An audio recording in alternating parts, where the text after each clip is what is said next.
Hey guys, and welcome back. My name is Stephanie and welcome to our little homestead.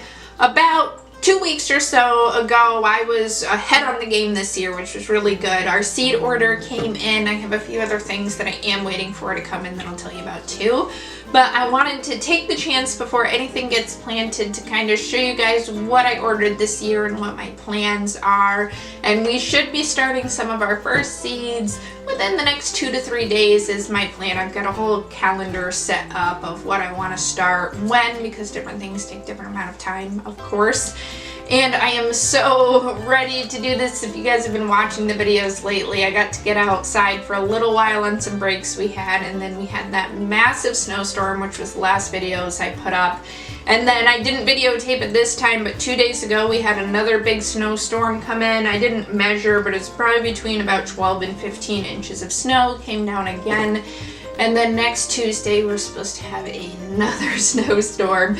And you know, like I've said before, I love every day. I don't want to rush any part of life, but I can say I'm definitely ready for spring to be here. At least we'll get to start planting soon. And we've got a whole setup in the basement because we're in this cold climate. I have not invested in a greenhouse yet. My husband and I were talking about that recently. We'd really like to do that. That's done. I'll bring you downstairs. I'll show you exactly our grow setup, and then every time we plant seeds, I'll bring you along with me and show you how I'm doing everything and how all the stuff is going and continuously update you guys so we can always look forward to that. But let me get on with this video so I'm not rambling away here for too long, but I wanted to show you what I'm growing here. Now this year I'm going to try to do the biggest push I've ever done, and I want to grow everything that I possibly can for this family and store as much as I possibly can. I'm doing a really big push this year. So let's get started. I kind of organized everything out. Why don't we start with tomatoes? Everybody loves tomatoes, right? Well, not everybody. My husband actually doesn't like tomatoes. But I love tomatoes, and tomatoes are used in everything from making ketchups, barbecue sauces, salsas, you know, all that good stuff. So I'm growing a couple different varieties of tomatoes here that I looked through and did some research. Most of my seeds that I got this year, I am taking a gamble because I haven't used them before, but I did hear very good things about them from multiple people in a homestead group that I go to, and they are called the Seed Savers Exchange. And what's great about them is they do all heirloom seeds, which I'm trying to do. If you guys don't know, heirloom seeds pretty much just means that you can save the seeds and get the true mother plant. You're going to try to do a lot of seed saving this year too. But the first one I did was Hungarian Heart, like I just said. The Hungarian Heart tomatoes, I kind of want to use like the Amish paste tomatoes that you can get and use that for more of my tomato sauces and things that I don't want to at all become watery and be, well, much more pastier. They don't have a lot of seeds in them, but I think they'll have enough seeds that I can do some seed saving. I also have Roma tomatoes. I'm going to do a lot more Roma tomatoes. I was talking with my friend also on YouTube, Lee Ralph. Make sure to check out his page. They're doing some gardening updates this year too. Roma tomatoes are our favorite. I absolutely love them. They're what I really like from everything from cooking with them to putting on my sandwiches, putting on my salads, all that. Absolutely love the taste of those. So I have 2 packs of those. And then I have a Principal Borghese. I don't know if I'm saying that right. Principe Borghese, excuse me, tomato. And that's kind of like in between a cherry and a grape tomato. And I really like those for just kind of popping in your mouth and munching on those. I only got 1 pack of those because usually cherry tomatoes and stuff, you just end up with way too much of them, too many of them. So that'll be good. And then I also got a Redfield Beauty tomato, which is kind of like your typical slicer tomato, what you would see on top of your burgers and things like that. So I'm going to do those too. So those are the tomatoes that I'm doing this year. Go on to peppers next. For my peppers, I did a typical Ruby King pepper, and your Ruby King pepper is just like your bell pepper. You can harvest them early and have green peppers, or you can harvest them late and have red peppers. My husband, for what we do, is a very picky eater, and one of the main things that I can get him to eat for raw vegetables is peppers. So I'm going to do a bunch of those. I also like to cut those up to put in my pickles, and they get used a lot in things like barbecue sauces and tomato sauces for extra flavor. But then I did quite a few different types of hot peppers. I'm going to do about 2 to 3 plants of each of these. And if you saw my videos last year, kept up with the Facebook page, I'm not sure if I made a video on that, but we did pickled hot peppers, and that was really good. And I like to put hot peppers in pickles. I want to grind them up to make seasoning, all that good stuff. But I have a red habanero pepper. I have a fish pepper, which is a nice hot pepper. I've never tried it before. That's going to be new for us. I also have an aurora pepper, which looks like those are going to be gorgeous. It's a very plentiful pepper and very hot pepper. So that'll be nice. And then I have an aji crystal pepper, and I have jalapenos too. I don't know what I did with the seed packet. Somewhere in here. I do have jalapenos too. But aji crystal pepper, and that is a very hot pepper, kind of like your super chilies, which we always love.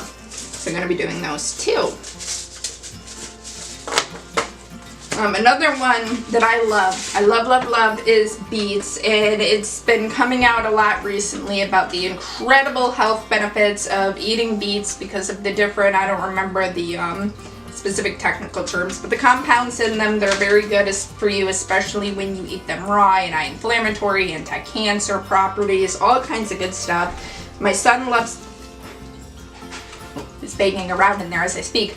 My son loves them as well, so I'm going to try to do 2 different types of beets this year, and I'd like to try to pickle some beets too. I love pickled beets. I've never done it myself, but I've bought them and really enjoyed them. So I'm doing a Detroit dark red beet, and I think that that's going to be delicious, I hope. And I also have, I don't have it here, I'll put the name below. I have one that I got a free seed packet when I ordered my garlic. I have another kind of beet, it's in the other room too. That's a Detroit dark red beet. I like to get, when I'm getting purple and red fruits like this, I like to get the darkest ones I possibly can, because that nice color always means really good health benefits. And then I'm also going to try to do radishes this year. I have never grown these by myself. We've grown them at home with my parents, but I've never done it myself, so that'll be a new experience for me. It's something too, my husband has never tried radishes before, and like I said, he's picky, but he likes very flavorful, very spicy type things, and since radishes have that really nice peppery flavor to them, I guess it'd be peppery, that's what I'm going with. I'm hoping he'll like those. So we're going to do that kind of radish. It's an early scarlet globe, so just your nice little 1 to 2 inch round radishes, so that should be really nice. Here, got a fly in here.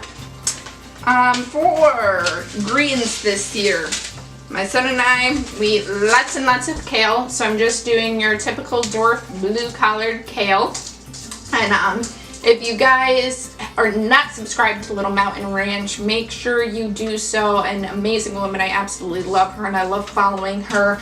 But she was talking about how last year she actually dehydrated a ton of kale to have it in the off-growing season, and that way she can add it to soups and things. So I think I'm gonna try to do that this year with this kale. We'll see how that goes. And then I'm not gonna do a lot of lettuce. We don't typically eat a lot of lettuce. When I'm doing my salads and things, I tend to do a combination of spinach and kale, not a lot of lettuce. So I'm doing a red iceberg lettuce, and then I have a slow bolt lettuce, so we're gonna try that.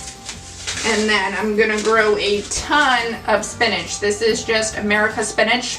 So I like it more as a baby spinach, but that way I can harvest some of it early, let some of it get bigger. I want to really try to do successive planting this year with the spinach. Now on the spinach fact, I'm going to try something new. I don't know if anybody's tried this before. This is called red Malabar spinach. Apparently this is not a true spinach, but it does mimic the taste, it mimics the texture, and the nutrients are actually very similar. But apparently this grows on a vine, so you can go ahead and put it on a trellis, and it grows very quickly and takes off very quickly, and it's got nice red stems and leaves. I don't know if you can see that or not, but it looks like it's going to also be gorgeous, so it'll be good for that edible landscape type style, and then you can just pluck the leaves off and eat them. So I figure we'll give it a shot. If we like it, awesome, we'll do it again. And if we don't like it, we just won't worry about it next year. Then on to beans. Last year I did the Kentucky Wonder Pole bean. I tend to kind of end up always with those because that's the available seed, but I really like French beans a little bit better, so I'm going with a green climbing French bean this year, and also a purple potted pole. Now the purple potted, I tend to just eat those off the bat. I eat them while they're fresh, while they still got that nice purple color to them.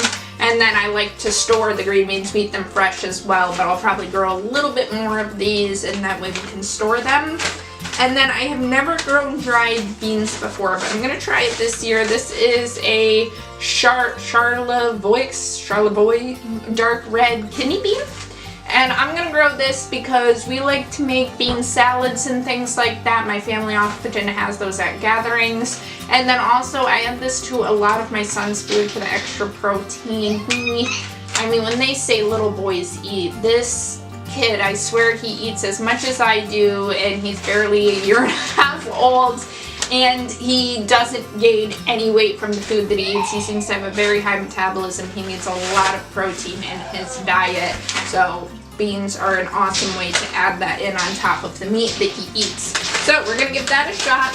And then I'm also doing peas this year, and I'm just going with a nice Amish snap pea that we'll be planting those. Those are one of the first things to get planted outside before the frost is even over. So we'll have that to look forward to. That is if the snow melts away and we can get to the ground. And then for other vines, while we're there, I might as well kind of on the vine issue. Cucumbers, of course. I love cucumbers. Cucumbers for pickles, cucumbers for all that good stuff. And I got an A&C pickling organic cucumber. What are you doing over there? Hi. Can you say hi? No, you're gonna be quiet. You just had to get my attention. I see you. I'll be in a minute. Okay. So we're at his gate over there. We block him into the living room. It's a really nice big living room, and he's got all his toys and stuff in there. So, and then on with squashes, I'm doing the Black Beauty zucchini as always, which usually, surprisingly, last year was the first year my zucchini did not well. I'm going to plant it in a different area than I did last year. Usually it does very, very well, and this is good right off the bat. And also I like to make a lot of zucchini bread to store through the year, so we'll do that. And then I've got 2 packages of cornfield pumpkins, and these supposedly are good for eating and for the fun of carving. So we're gonna give those a shot. And then I also have a Watham butternut squash that will be coming in, and we'll be planting that as well. Lots and lots of that because I like to eat that myself, and I like to mix it with sweet potatoes and stuff like that for our son. And even as a snack for him, I like to cube it up really small and put a little cinnamon on it and give it to him as a nice finger food, and I enjoy it myself as well. Carrots, I want to do a lot of carrots this year. We go through a lot of carrots. I've never really gone for it with carrots, even growing up. We never did a lot of carrots, but I'm going to really try it this year. So I've got a red cord chantilly.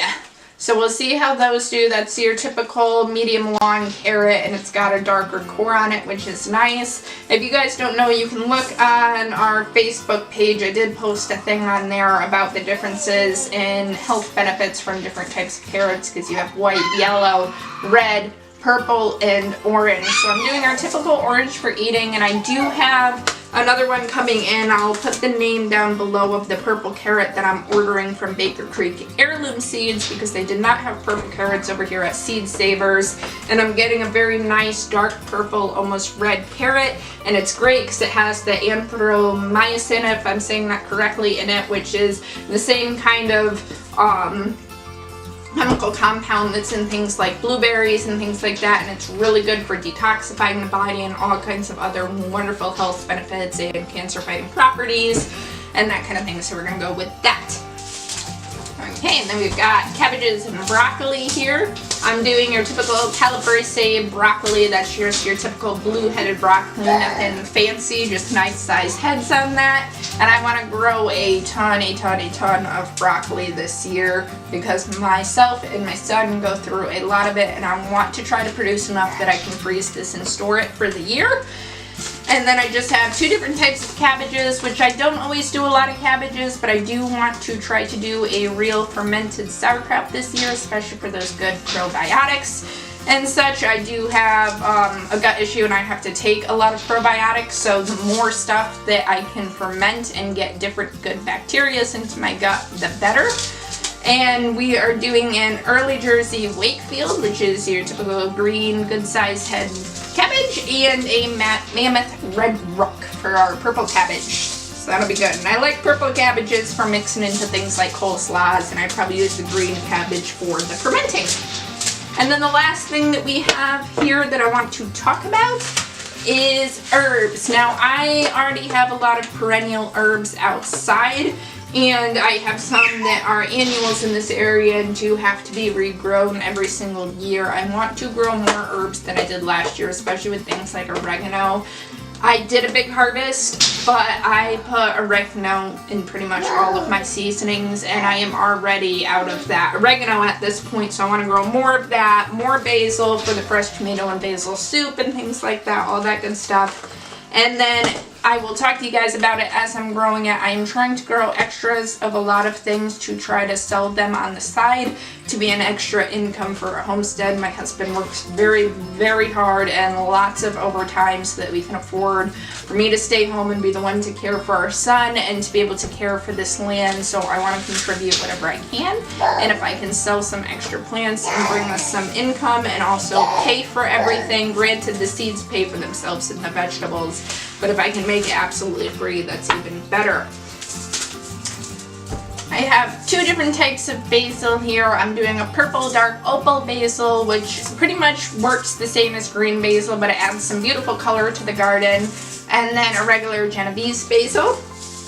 I want to do a bunch more chives, and we'll talk about that more when the time comes, but the reason I want to do more chives too is to use them as border plants around things like my leafy greens, because they're really good at deterring pests that are detrimental to those leafy greens. Some extra culinary sage, which is always wonderful for drying, for the aroma, for leaving around the house, for cooking with, all that good stuff. Thyme, just like I was talking about the oregano, I stored some of it, but I would like to do, I only have 1 small plant right now. I would like to do a lot more because I use up thyme in a lot of things, especially with cooking chicken and roasts and things like that. So I'm going to try to do more thyme this year. And as I was saying, the oregano, I like the Greek oregano, so we're going with that. I am going to try to grow borage this year. Borage, you can eat the flowers and things that kind of taste like cucumbers, but the main reason that I'm growing this is it's really good at attracting pollinators to the garden. So rather than having this in the garden, I'll have it out kind of scattered around all my vegetables and things like this. Things like that. And it's funny because I actually remember we didn't grow it the whole time of growing up, but my mom did grow this a couple years in a row, and I remember it was over by, I'm trying to guess, but I think it was near the green beans and the strawberries. And I remember I was out there harvesting and I kept panicking because these attracted all the bees, and there were so many bees on them, and I was kind of having to walk through this, and they're a little bit prickly, so it kept like pinching me, and then I would panic. I was only, the way the memory is, I must have been 5 or 6 years old, something like that. But I'm going to try to grow that this year, and I remember how many bees it had on it, so hopefully that'll be really good for our garden. And then I am growing cilantro, not as much for me. I like parsley better than I like cilantro, but a lot of other people like cilantro, so I want to grow this mainly for that extra income. And then I have a giant from Italy parsley. For us, in the parsley, I like to use in place, like I was saying, of where you would usually use cilantro in things like salsas and stuff like that, and I also use it for everyday cooking. And then I have a very large packet of, as you may have seen in one of the earlier videos, of cumin, because we're going to try to grow our own cumin. That's new for me. And then we of course have flowers and things like that. I saved marigold seeds and stuff like that from last year.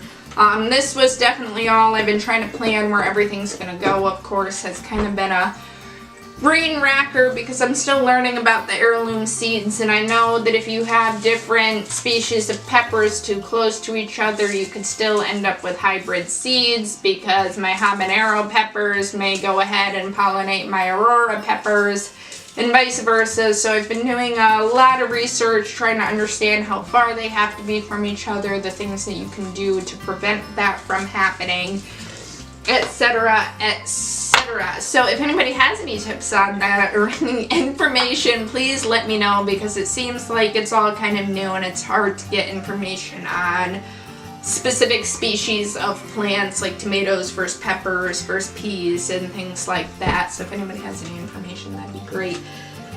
But otherwise, I know I've been talking for a while, guys. If you stuck with me till the end, thanks for sticking with me. I appreciate it and all your support. But otherwise, I just wanted to share that with you. And like I said, we'll be starting to plant in the next couple days. I'll bring you on a tour of what we're doing for our greenhouse and how we're growing these things, and I'll be bringing you with me all through the year, of course. So thank you so much for joining me on this. I love you all. Definitely appreciate your support. If you liked this video, please hit that like button. It's such a big help to me. And definitely subscribe if you haven't done so, because like I said, we'll be sharing everything we're doing and we have a ton of fun. And next, on some of the videos upcoming, that is, if the snow will go away, we will be outside, so and getting some sunshine and all that good stuff. But thank you all. I hope you enjoy the rest of your week and the upcoming weekend, and if you have the weather to do so, I hope you get the chance to go outside. Otherwise, I love you all. God bless, and bye-bye.